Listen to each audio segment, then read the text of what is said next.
આજે છે 1 ઓગસ્ટ 2025. તો આજથી બેન્કિંગ ક્ષેત્રે તેમજ બીજા અન્ય ક્ષેત્રે પણ કેટલાક ફેરફારો થવા જઈ રહ્યા છે. આ જે ફેરફારો છે એમાં 5 એવા ફેરફારો છે કે જે તમને જાણવું ખૂબ જ અગત્યનું છે, કારણ કે આ 5 ફેરફારો તમારે રોજબરોજના કામમાં આવતા હોય છે. એમાંથી જે 5મો ફેરફાર છે એ તમને સૌથી વધુ ઉપયોગી છે. તો એ તમામ ફેરફારોની માહિતી માટે આ વિડીયોને છેક સુધી જોતા રહેજો.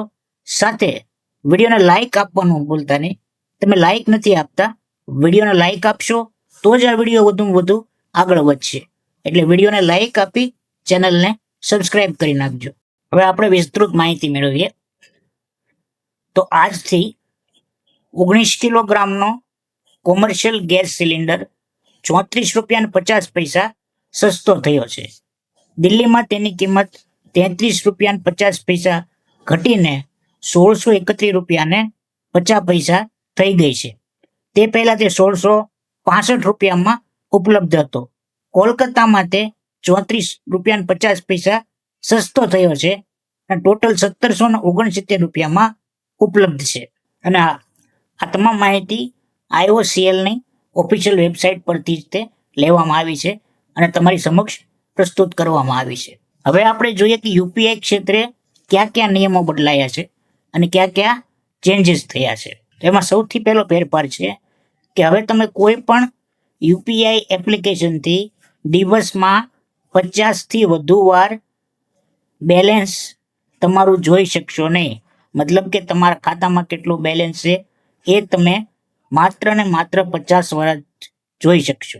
બીજો ફેરફાર ઓટો પે, જેમ કે EMI, સબસ્ક્રિપ્શન અથવા બિલની ચૂકવણી હવે કોઈ પણ દિવસના સમયે, એટલે કે સવારે 10 થી બપોરે 1 અને સાંજે 5 થી 9:30 વાગ્યા સિવાય એના બદલે નિશ્ચિત સમય પર જ સ્લોટ પર પ્રક્રિયા કરવામાં આવશે. ત્યારબાદ જો કોઈ ચૂકવણી અટકી જાય તો તમે તેનું સ્ટેટસ ફક્ત 3 જ વાર ચેક કરી શકશો, તે પણ 90 સેકન્ડના એક ગેપ સાથે.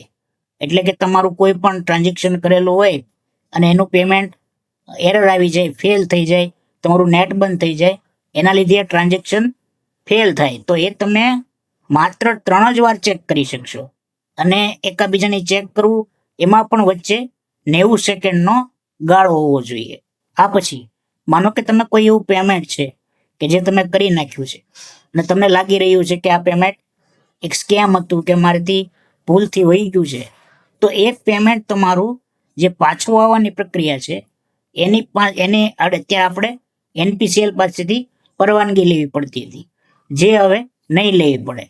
એ પેમેન્ટ સીધું જ તમારા ખાતામાં આવી જશે. આ ઉપરાંત SBIએ 11 ઓગસ્ટથી પસંદગીના કો બ્રાન્ડેડ ક્રેડિટ કાર્ડ્સ એટલે કે ઇલાઇટ અને પ્રાઇમ પર મફત હવાઈ અકસ્માત વીમો બંધ કરવાનો નિર્ણય લીધો છે.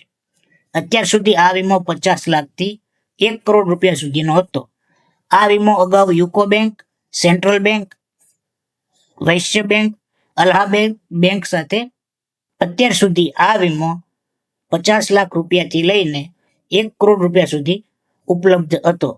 આ વીમો અગાઉ UCO bank, central bank, Karur Vysya bank અને અલ્હાબાદ બેંક સાથે ભાગીદારીમાં આપવામાં આવતો હતો. ત્યારબાદ આગળ બીજા ફેરફારની વાત કરીએ તો ઓઇલ માર્કેટિંગ કંપનીઓએ એવિએશન ટર્બાઇન ફ્યુઅલ એટલે કે ATFના ભાવમાં પ્રતિ કિલો લીટર ₹2677 અથવા 3% વધારો કરીને ₹92 ઓઇલ માર્કેટિંગ કંપનીઓએ એવિએશન ટર્બાઇન ફ્યુઅલ એટલે કે ATFના ભાવમાં પ્રતિ કિલોમીટર ₹2677 અથવા 3% વધારો કરીને ₹92,021 પ્રતિ 1000 લીટર કરી દીધા છે.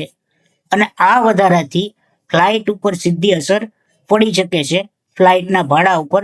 આવી સ્થિતિમાં આ સમયમાં હવાઈ ટિકિટ પણ મોંઘી થઈ શકે છે. અને ત્યારબાદ હવે તમારા માટે અગત્યનો ફેરફાર જે તમને ફાયદાકારક રહેશે તો એ છે રિઝર્વ બેંક ઓફ ઇન્ડિયાની નાણાકીય નીતિ સમિતિની બેઠક આ મહિને 4 થી 6 ઓગસ્ટ દરમિયાન યોજાવાની છે.